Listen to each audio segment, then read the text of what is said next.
Hello dear students, आज जो हम कॉन्सेप्ट पढ़ने वाले हैं वो है the combination of glass slab and mirror. कि ग्लास स्लैब को मिरर के साथ कंबाइन करते हैं तो क्या होता है, इमेज हमें कहाँ मिलती है, वही हम सीखेंगे आज के वीडियो में।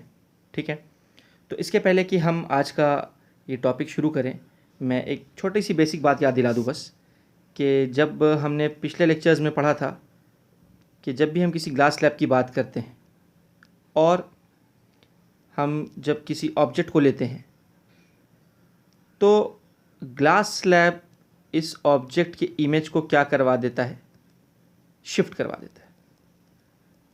यानी ऑब्जेक्ट है ओ पे लेकिन दिखाई कहाँ दे रहा है, ओ डैश पे, यानी इसकी पोजीशन में एक शिफ्ट आ जाता है। अगर ग्लास स्लैब की थिकनेस को टी मान लेते हैं तो ये जो शिफ्ट है उसका फॉर्मूला हमने पढ़ा था T/1/(1 - 1/μ), जहाँ म्यू क्या है, mu is the refractive index of the material of the glass slab. तो ये हमने शिफ्ट का फॉर्मूला पढ़ा था, हमने देखा था एक शिफ्ट आता है ऑब्जेक्ट की पोजीशन में, और शिफ्ट हमेशा उसी दिशा में होता है जिस दिशा में लाइट ट्रैवल कर रही होती है। तो लाइट हमेशा कहाँ से कहाँ ट्रैवल करती है, लाइट हमेशा यहाँ पे हमारा ऑब्जेक्ट है, लाइट हमेशा ऑब्जेक्ट से ऑब्जर्वर की ओर ट्रैवल करती है। तो शिफ्ट भी उसी दिशा में होता है जिस दिशा में लाइट ट्रैवल कर रही है, यानी ऑब्जेक्ट से ऑब्जर्वर की ओर ही हमारा शिफ्ट होता है। ठीक है, तो यही वो बेसिक बात है जो हमको ध्यान में रखनी है। ठीक है डियर स्टूडेंट्स, अब आते हैं हमारे प्रॉब्लम पे।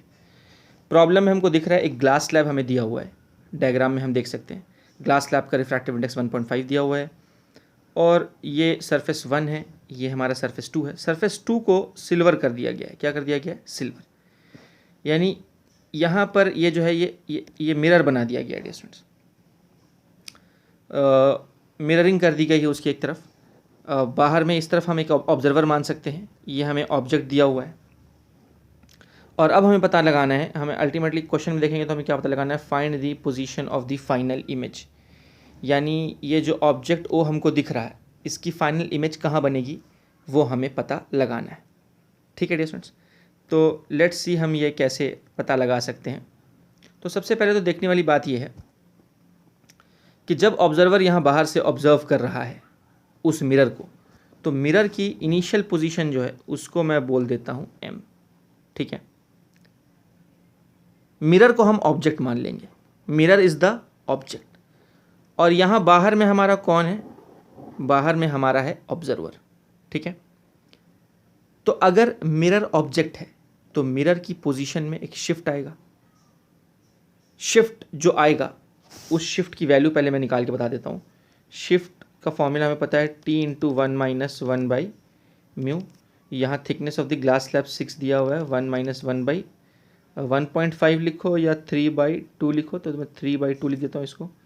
और ये अल्टीमेटली 6 × 1/3 हो जाएगा, जो कि अल्टीमेटली हो जाएगा 2 सेंटीमीटर। तो देयरफॉर हमारा शिफ्ट कितना आ गया डियर स्टूडेंट्स, शिफ्ट हमारा आ गया 2 सेंटीमीटर।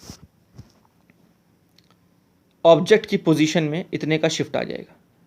ऑब्जेक्ट की पोजीशन यानी मिरर की पोजीशन, क्योंकि ऑब्जेक्ट किसको माना गया है, फिलहाल मिरर को माना गया, यानी मिरर की पोजीशन में 2 सेंटीमीटर का शिफ्ट आएगा। शिफ्ट किधर होगा, राइट या लेफ्ट, शिफ्ट राइट होगा डियर स्टूडेंट्स। यानी मिरर एम पे है पर मिरर दिखाई कहाँ देगा डियर स्टूडेंट्स, मिरर दिखाई यहाँ देगा।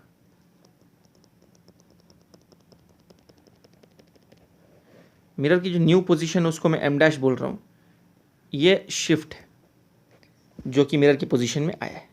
ठीक है, तो शिफ्ट राइट ही क्यों हुआ वो यहाँ एक्सप्लेन किया है मैंने, क्योंकि लाइट ऑब्जेक्ट से ऑब्जर्वर की ओर ट्रैवल करती है, तो शिफ्ट भी किधर आता है, ये शिफ्ट भी किधर आता है, ऑब्जेक्ट से ऑब्जर्वर की ओर आता है। यानी लाइट क्योंकि लेफ्ट से राइट ट्रैवल कर रही है ऑब्जेक्ट से ऑब्जर्वर की ओर, तो शिफ्ट भी लेफ्ट से राइट हो रहा है। वही मामला यहाँ भी है, यहाँ पे ऑब्जेक्ट, ये हमारा पॉइंट ऑब्जेक्ट हमने लिया था, पर वही यहाँ पे हमारा ऑब्जेक्ट का काम कौन कर रहा है, मिरर हमारा ऑब्जेक्ट का काम कर रहा है।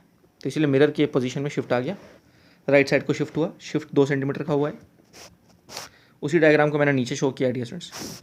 तो ये जो हमारा शिफ्ट है, ये शिफ्ट कितने सेंटीमीटर का आ गया है, ये 2 सेंटीमीटर का शिफ्ट आ गया है। ठीक है, और अब ये जो मिरर है, इस मिरर का ये जो ग्लास स्लैब है, ग्लास स्लैब का थिकनेस कितना है, 6 सेंटीमीटर है। तो डियर स्टूडेंट्स, क्या मैं बोल सकता हूँ कि ये जो पूरा का पूरा डिस्टेंस है, यानी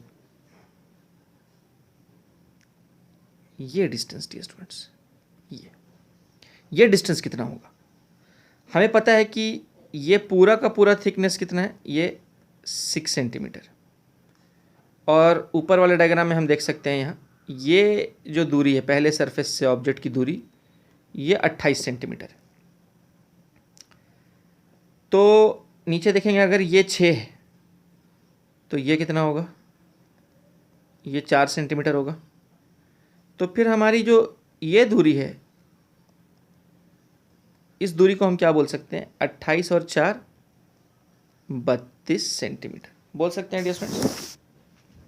अच्छे से देखेंगे डियर स्टूडेंट्स, यानी जो हमारा वर्चुअल मिरर है, वर्चुअल मिरर यानी ये जो रेड वाला मिरर है हमारा एम डैश, उससे ऑब्जेक्ट की दूरी कितनी है, 32 है। तो अब ये क्या करेगा, ये उतने दूरी पर ही उसका इमेज फॉर्म करवा देगा। यानी हमारा जो इमेज फॉर्म होने वाला है वो इस वर्चुअल मिरर से 32 सेंटीमीटर। मिरर का काम क्या है, मिरर का काम यह है कि जहाँ उसको ऑब्जेक्ट दिखता है वो ऑब्जेक्ट को उठा के उतने ही डिस्टेंस पे पीछे उसका इमेज फॉर्म करवा देता है। यानी अल्टीमेटली ये जो ऑब्जेक्ट ओ है इसका इमेज हमें यहाँ मिलेगा, इमेज हमें यहाँ मिलेगा डियर स्टूडेंट्स। वर्चुअल मिरर से कितना पीछे, 32 सेंटीमीटर पीछे, पर एक्चुअल मिरर से कितना पीछे, एक्चुअल मिरर के कितना पीछे, 30 सेंटीमीटर पीछे। क्यों भाई, क्योंकि ये इतना तो 2 सेंटीमीटर है ना डियर स्टूडेंट्स, तो 32 में से 2 माइनस कर दो। यानी हमारा फाइनल आंसर क्या आ गया, यानी हमें निकालना क्या था, हमें निकालना था find the position of final image. तो final image will be formed 30 centimetre behind the mirror.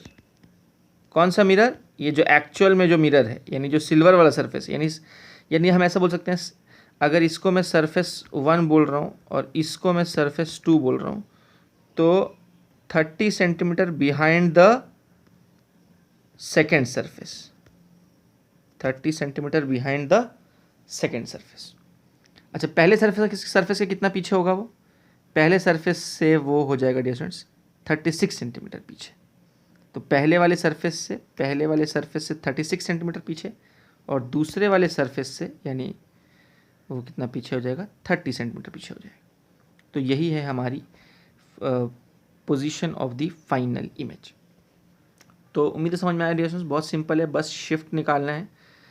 Mirror की एक बार एपरेंट पोजीशन पता चल गई तो फिर ऑब्जेक्ट को उठा के पीछे पटक देना है और फिर हमें उसकी पोजीशन मिल जाएगी। ठीक है, और एक क्वेश्चन देखते हैं, तो कॉन्सेप्ट और क्लियर होगा। तो लेट्स सी डियर स्टूडेंट्स, अब यहाँ क्या बोला है, यहाँ बोला है 20 centimetre thick glass slab of refractive index 1.5 is kept in front of a plane mirror. ठीक है, तो मैं इस तरह से बनाता हूँ। तो सपोज ये हमारा ग्लास स्लैब है, ठीक है, और यहाँ मान लो हमारा प्लेन मिरर है। ठीक है, तो 20 centimetre thick glass slab, 20 centimetre thick glass slab, यानी ग्लास स्लैब की जो थिकनेस है वो क्या दी हुई है, 20 सेंटीमीटर। ठीक है, रिफ्रैक्टिव इंडेक्स 1.5। ठीक है, find the position of the image relative to the mirror. Mirror यहाँ पे मैं लिख रहा हूँ m, ये मिरर की एक्चुअल पोजीशन है, as seen by an observer through the glass slab, यानी ऑब्जर्वर यहाँ कहीं तो भी है और वो इस तरह से देख रहा है। तो जाहिर सी बात है रे किधर से किधर ट्रैवल कर रही होगी, रे तो हमेशा ऑब्जेक्ट से ऑब्जर्वर की ओर ट्रैवल करती है। ऑब्जेक्ट हमारा कौन है, मिरर हमारा ऑब्जेक्ट है, तो रे इस दिशा में ट्रैवल कर रही है, तो शिफ्ट भी इसी दिशा में आएगा। ठीक है, अच्छा, तो as seen by an observer through the glass slab when a point object is kept in air at a distance of 40 centimetre from the mirror, यानी ऑब्जेक्ट कहाँ रखा हुआ है, ऑब्जेक्ट में ड्रॉ कर देता हूँ।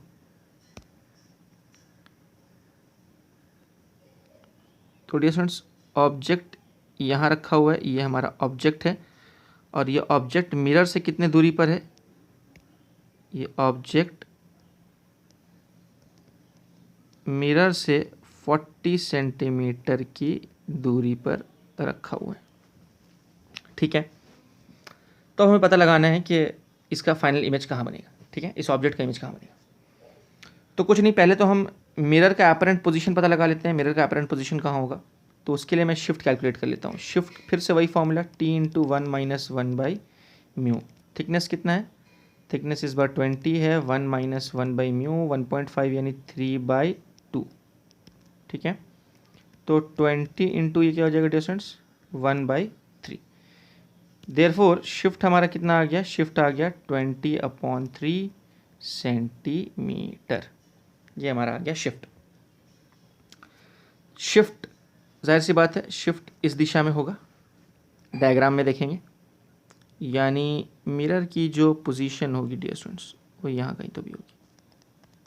ये अपरेंट पोजीशन है मिरर का, इसको मैं बोल देता हूँ M'। ठीक है, और ये जो शिफ्ट आया है, ये शिफ्ट कितने का आया है 20/3 सेंटीमीटर का ये शिफ्ट। ठीक है, तो अब ऑब्जेक्ट की दूरी इस अपरेंट मिरर से कितनी है, ये दूरी हमें चाहिए। तो ये दूरी जो है डियर स्टूडेंट्स ये कितना हो जाएगा हम देखते हैं। ये 40 में से 20/3 सब्ट्रैक्ट कर देंगे तो हमको वो दूरी मिल जाएगी। यानी कि अगर मैं इसको x बोलता हूँ तो x हमारा क्या हो जाएगा 40 - 20/3 यानी 100/3 सेंटीमीटर। तो ये जो वर्चुअल मिरर है हमारा ये वाला M', ऑब्जेक्ट की दूरी उससे कितनी है 100/3। 100/3। तो इमेज भी कहाँ बनेगा डियर स्टूडेंट्स, इमेज तो मिरर क्या करेगा, मिरर इस ऑब्जेक्ट को उठाएगा और इसका इमेज पीछे जाके अपना बनाएगा। ठीक है, यानी जो इमेज बनेगा वो मैं इस तरह से बोल सकता हूँ, इमेज पीछे जाना पड़ेगा हमें। कितना पीछे जाना पड़ेगा, इतना डिस्टेंस, यानी ये डिस्टेंस x, ये भी x होगा। अब वर्चुअल मिरर से वो x दूरी पीछे बन रहा है वो इमेज, तो ये ब्लू वाले मिरर के कितना पीछे बन रहा होगा, ब्लू वाले मिरर के कितना पीछे बन रहा होगा। तो ये जो हमें x दिख रहा है डियर स्टूडेंट्स, इस x में से अगर मैं माइनस कर दूं ये 20/3 तो मुझे क्या मिलेगा, मुझे मिलेगा कि इस एक्चुअल ब्लू मिरर से वो इमेज कितना पीछे है।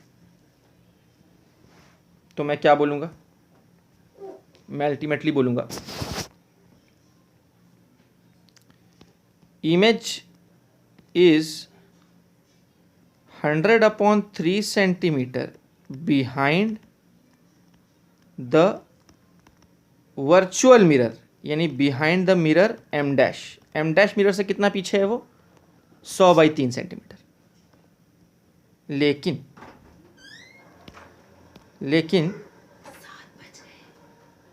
लेकिन M वाले मिरर से वो कितना पीछे है, इमेज इज 100/3 - 20/3 जो कि हो जाएगा 80/3 सेंटीमीटर बिहाइंड मिरर M। यानी ये जो एक्चुअल मिरर है इसके कितना पीछे वो आया 80/3, यानी ये वाला 80/3 सेंटीमीटर हो जाएगा डियर। तो समझ आ रही है, मिरर को पहले शिफ्ट कराना है और मिरर को शिफ्ट करा के इमेज पीछे बना के डिस्टेंस देख लेना है। That's it dear students. तो इतना ही काम हम यहाँ कर रहे हैं, यानी हमारा जो भी ये मिरर था इसकी पोजीशन में शिफ्ट आया तो हम क्या कर सकते हैं यहाँ पे, जैसा कि मैं बता रहा था कि सपोज़ यहाँ हमारा मिरर था और उसकी पोजीशन में शिफ्ट आया तो पहले हमको शिफ्ट निकाल लेना है। ये शिफ्ट आ गया, शिफ्ट आने के बाद ये जो भी ऑब्जेक्ट है, ऑब्जेक्ट की दूरी यहाँ से जितनी होगी पीछे भी ये उतनी ही दूरी पर इस ऑब्जेक्ट का इमेज बना देगा। तो फिर इस एक्चुअल वाले मिरर से उसकी दूरी कितनी होगी, यही डिस्टेंस हमको अल्टीमेटली निकालना था। तो यही हमारा 80/3 आ गया था डियर स्टूडेंट्स। ये हमारा 100/3 था, ये भी 100/3 था, और ये हमारा 20/3 था। तो इस 100/3 में से ये 20/3 हमने सब्ट्रैक्ट करा तो हमको क्या मिल गया, 80/3, यानी एक्चुअल मिरर से M से हमको उसकी दूरी 80/3 सेंटीमीटर मिली। ठीक है, जो यहाँ जगह नहीं थी तो यहाँ अच्छे से बन नहीं पाया, उसी डायग्राम को मैंने यहाँ दिखाया है यहाँ पर। ठीक है, तो समझ आइए डियर स्टूडेंट्स। अब हम आते हैं अपने तीसरे प्रॉब्लम की ओर। तीसरे प्रॉब्लम में एक ट्विस्ट ये है कि प्लेन मिरर की जगह पर यहाँ अब कौन आ गया है, कॉनकेव मिरर आ गया है। ठीक है, तो लेट्स सी इसको कैसे डील करेंगे। क्वेश्चन तो हमको दिख रहा है डायग्राम में ही, ग्लास स्लैब रखा है, थिकनेस 6 सेंटीमीटर, और एक कॉनकेव मिरर यहाँ पे पड़ा हुआ है। ठीक है, अब यहाँ पर डायग्राम में देखेंगे तो ये हमारा ऑब्जेक्ट है। ऑब्जेक्ट मिरर से कितने दूरी पर है, 32 सेंटीमीटर की दूरी पर है। तो उसने बोला है कि ये नीचे देखेंगे क्वेश्चन में, find the position of the final image when the distance x as shown in the figure is, पहला है 5 सेंटीमीटर। मतलब मैं यहाँ शो कर देता हूँ कि अगर ये x 5 सेंटीमीटर हुआ तो उस केस में इमेज कहाँ होगी। तो हम पहला केस पहले देखते हैं, फिर दूसरा केस जो है वो बाद में देखेंगे। पहले हम देखते हैं कि जब x 5 सेंटीमीटर होगा तो इमेज कहाँ बनेगा। स्टेप बाय स्टेप चलेंगे। तो सबसे पहले मैं क्या कर रहा हूँ डियर स्टूडेंट्स, शिफ्ट कैलकुलेट कर रहा हूँ। तो लेट्स कैलकुलेट द शिफ्ट। तो शिफ्ट हमारा क्या आ जाएगा, शिफ्ट हमारा वैसे तो 6 सेंटीमीटर वाले ग्लास स्लैब के लिए हमने शिफ्ट निकाला है, ये रहा डियर स्टूडेंट्स, यहाँ देखेंगे, ये दिख रहा है सबको। ये शिफ्ट किसके लिए निकाला था, ये 6 सेंटीमीटर का ग्लास स्लैब था ना, तो म्यू 1.5 था, तो उसके लिए शिफ्ट कितना आया था, 2 सेंटीमीटर। तो मैं ये वैल्यू डायरेक्टली उठा के यहाँ रख देता हूँ। यहाँ भी 6 सेंटीमीटर थिकनेस वाला ग्लास स्लैब है, जिसका म्यू कितना है, 1.5 है। यहाँ हम देख सकते हैं इसका म्यू भी 1.5 है। तो मैं सीधे क्या बोल रहा हूँ, शिफ्ट कितने का है, यहाँ पे शिफ्ट कितना था, 2 सेंटीमीटर था, तो यहाँ भी हम शिफ्ट वही वाला वैल्यू यूज़ कर ले रहे हैं। तो यहाँ पर शिफ्ट जो है वो है 2 सेंटीमीटर। ठीक है, तो अब ऑब्जेक्ट ग्लास स्लैब के बाहर रहे या ऑब्जेक्ट ग्लास स्लैब के अंदर रहे, शिफ्ट में कोई फ़र्क पड़ने वाला नहीं, शिफ्ट इतना ही रहेगा 2 सेंटीमीटर। ऑब्जेक्ट कहीं भी रहे, ऑब्जेक्ट ग्लास स्लैब के पास रहे, दूर रहे, कहीं भी रहे, लेकिन उसमें शिफ्ट 2 सेंटीमीटर का ही आएगा। अब यानी कि ये जो शिफ्ट है 2 सेंटीमीटर, लाइट कहाँ से कहाँ ट्रैवल कर रही है, लाइट मिरर से यानी ऑब्जेक्ट से ऑब्जर्वर की ओर। मिरर हमेशा हमारा ऑब्जेक्ट है ना, हर केस में मिरर हमारा ऑब्जेक्ट है, तो ऑब्जेक्ट से ऑब्जर्वर की ओर यानी मिरर से ऑब्जर्वर की ओर, तो शिफ्ट भी उसी दिशा में आएगा, शिफ्ट भी उसी दिशा में आएगा। तो मैं इसको बोल दे रहा हूँ m, और हमारा जो एपरेंट पोजीशन है मिरर का वो मैं यहाँ शो कर देता हूँ। तो डियर स्टूडेंट्स मान लो ये मिरर का एपरेंट पोजीशन है, शिफ्ट इस दिशा में आया, ये शिफ्ट कितने का आया, 2 सेंटीमीटर का शिफ्ट आ गया है। ठीक है,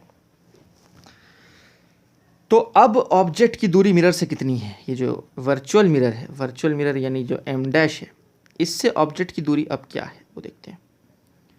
तो ये हमारा ऑब्जेक्ट है, इसकी दूरी अब इस मिरर से कितनी हो जाएगी। तो हमें पता है कि पहले जो टोटल दूरी थी वो हम देख रहे हैं, पहले टोटल दूरी 32 थी, यानी पहले जो ऑब्जेक्ट डिस्टेंस था वो 32 था, उसमें अब 2 माइनस कर देंगे तो 30 हो जाएगा, यानी ये ऑब्जेक्ट डिस्टेंस जो है वो हमारा नया ऑब्जेक्ट डिस्टेंस वो 30 सेंटीमीटर आ जाएगा। ठीक है, तो अब देखते हैं ये जो हरा हरा जो ग्रीन जो मिरर है हमारा वर्चुअल मिरर, वो इस ऑब्जेक्ट का इमेज कहाँ बनाएगा वो देखते हैं। तो उसके लिए हम क्या करेंगे कि उसके लिए हम यूज़ करेंगे हमारा formula 1/v + 1/u = 1/f, mirror formula use करेंगे। तो यहाँ पे डियर स्टूडेंट्स इमेज डिस्टेंस तो हमें पता नहीं है, वही तो हमें निकालना है, तो मैं 1/v लिखता हूँ प्लस 1/ ऑब्जेक्ट डिस्टेंस -30। क्यों -30 भाई, क्योंकि मिरर के लेफ्ट हैंड साइड पे है ना, इसीलिए -30। और फोकल लेंथ जो है उसकी वैल्यू क्या रखेंगे, फोकल लेंथ, क्योंकि ये एक कॉनकेव मिरर है, तो कॉनकेव मिरर का फोकल लेंथ क्या होता है, नेगेटिव होता है, ये सबको मालूम होना चाहिए बेसिक। और उसका फोकल लेंथ जो है वो क्वेश्चन में हमको दिया हुआ है, यहाँ देखेंगे फोकल लेंथ इज 10 सेंटीमीटर। तो फोकल लेंथ में क्या रख रहा हूँ, -10 सेंटीमीटर, क्वेश्चन में ये हमको दिया हुआ है। थोड़ा फर्दर सॉल्व करते हैं इसको। तो फर्दर सॉल्व करने के बाद इसको मैं बोल पाऊँगा 1/v minus 1/30 is equal to -1/10, 1/v is equal to 1/30 minus 1/10, और ये अल्टीमेटली हो जाएगा 1 - 3/30 इज इक्वल टू 1/v। और डियर स्टूडेंट्स ये हो जाएगा v is equal to 30/-2 which is equal to -15 centimetre. तो देयरफॉर v क्या आ गया, -15 सेंटीमीटर। ठीक है डियर स्टूडेंट्स, ये इमेज डिस्टेंस आया, लेकिन ये इमेज डिस्टेंस किसके रेस्पेक्ट में, m डैश के रेस्पेक्ट में, जो ग्रीन वाला वर्चुअल मिरर है उसके रेस्पेक्ट में ये दूरी आई है। काले वाले मिरर यानी एक्चुअल जो मिरर है m, उससे दूरी कितनी होगी वो भी हम पता लगा सकते हैं। Let's see how. तो डियर स्टूडेंट्स, पहले ये जो हमारा आंसर निकल के आया है -15, इसको हम प्लॉट कर लेते हैं। यानी जो भी हमारा इमेज होगा, मैं रफली बना रहा हूँ, रफली मान लो हमारा इमेज यहाँ आ गया, ठीक है। जिसकी दूरी हमारे वर्चुअल मिरर से कितनी है, जिसकी दूरी हमारे वर्चुअल मिरर से निकल के आई है ये दूरी, तो वर्चुअल मिरर के लिए ऑब्जेक्ट डिस्टेंस ये था जो हमने यूज़ भी किया यहाँ पे, और वर्चुअल मिरर के लिए जो इमेज डिस्टेंस निकल के आया है वो आया है, सिर्फ मैग्नीट्यूड लिख रहा हूँ, 15 सेंटीमीटर। तो जो एक्चुअल मिरर है उससे इमेज की दूरी क्या होगी, तो ये शिफ्ट है हमारा 2 सेंटीमीटर, इसको ऐड कर दो, यानी इस वाले मिरर से, एक्चुअल मिरर से इमेज की दूरी कितनी है, 17 सेंटीमीटर। यानी v is equal to 17 centimetre from the mirror m। m mirror से सिर्फ मैग्नीट्यूड लिखा है, ये 17 सेंटीमीटर दूरी पर वो इमेज हमको मिलेगा। That's it dear students. तो हम देख रहे हैं क्या कर रहे हैं, हर बार हम पहले तो शिफ्ट निकाल ले रहे हैं, शिफ्ट निकालने के बाद एपरेंट मिरर बना रहे हैं, एपरेंट मिरर बनाने के बाद एपरेंट मिरर से ऑब्जेक्ट कितना दूर है, इमेज भी उतना ही दूर वो बना देगा। तो एपरेंट मिरर से जो ऑब्जेक्ट डिस्टेंस है वही इमेज डिस्टेंस हम उसी हिसाब से लेके, और फिर जो फाइनल इमेज आया है उसको फिर एक्चुअल मिरर से उसकी दूरी देख लेते हैं, ठीक है। तो डियर स्टूडेंट्स, अब ये जो इसका अगला केस है कि ये 20 सेंटीमीटर अगर x की वैल्यू होती तो इमेज कहाँ बनता। तो डियर स्टूडेंट्स, मैं आपको बता दूं कि अगर x 20 सेंटीमीटर भी होता तो भी शिफ्ट तो वही होता। देखो, x की वैल्यू से शिफ्ट को कोई लेना देना नहीं है। शिफ्ट किस पर डिपेंड करता है, शिफ्ट क्या होता है, t इंटू 1 - 1/μ होता है ना। तो शिफ्ट को म्यू से और t से मतलब है, तो ग्लास स्लैब मिरर के पास रहे या मिरर के दूर रहे, उससे शिफ्ट को कोई फर्क नहीं पड़ने वाला। तो शिफ्ट 2 सेंटीमीटर ही रहेगा। तो शिफ्ट में कोई बदलाव नहीं आएगा, ना ही ऑब्जेक्ट डिस्टेंस में कोई बदलाव आएगा। मतलब मैं आपको इस तरह से बता देता हूँ डियर स्टूडेंट्स कि हमारा ये मिरर फिक्स है, ऑब्जेक्ट से जो मिरर की दूरी है ये 32 सेंटीमीटर फिक्स है। सिर्फ इस बार क्या किया है, ग्लास स्लैब को थोड़ा दूर रखा है, यानी ग्लास स्लैब से मिरर की जो दूरी है x इस बार 20 सेंटीमीटर। देख लेंगे, पिछले बार ये जो x था हमारा कितना था, 5 सेंटीमीटर था। डायग्राम में देखेंगे x 5 सेंटीमीटर था, पर इस बार हमने x को 20 सेंटीमीटर कर दिया है, लेकिन ग्लास स्लैब की थिकनेस वगैरह में तो कोई बदलाव नहीं आया है। तो डियर स्टूडेंट्स, जैसा कि हम देख रहे हैं कि शिफ्ट भी वही रहेगा जो पिछले केस में था, शिफ्ट में कोई बदलाव नहीं आएगा। सिमिलरली जब हम निकालेंगे 1/v + 1/u = 1/f, निकालना v है, तो ऑब्जेक्ट डिस्टेंस भी वही रहा, क्योंकि जो मिरर की जो नई पोजीशन होगी, शिफ्ट तो वही है ना बाबा। तो मिरर की जो नई पोजीशन है m डैश, वो तो ये तो 2 सेंटीमीटर ही रहेगा ना। यानी कहने का मतलब ये है कि हमारे ऑब्जेक्ट डिस्टेंस में कोई फ़र्क पड़ने वाला नहीं है, क्योंकि ऑब्जेक्ट डिस्टेंस ये अभी भी 30 सेंटीमीटर ही रहेगा, ना ही फोकल लेंथ में कोई फ़र्क पड़ने वाला है। यानी जो ऑब्जेक्ट डिस्टेंस पिछले केस में था वही यहाँ भी रहेगा, जो फोकल लेंथ पिछले केस में था वही यहाँ भी रहेगा। तो v भी अल्टीमेटली जो v का मैग्नीट्यूड है वो भी तो वही रहेगा ना जो पिछले केस में आया था।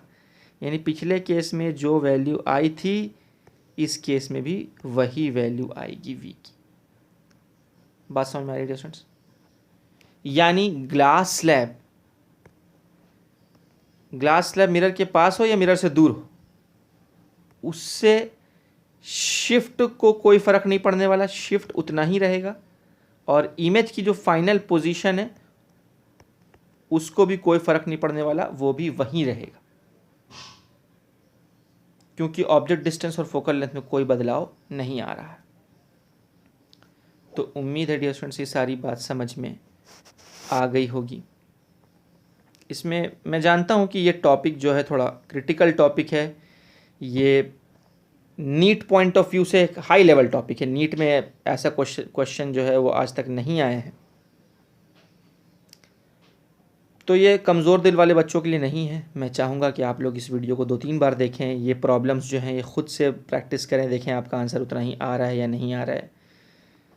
तो अगर कोई दिक्कत हो तो मुझे कमेंट सेक्शन में डाउट्स पूछ सकते हैं, या नहीं तो जो हमारा व्हाट्सएप ग्रुप है वहाँ स्क्रीनशॉट लेके पोस्ट करें अपने अपने डाउट्स। Over and out.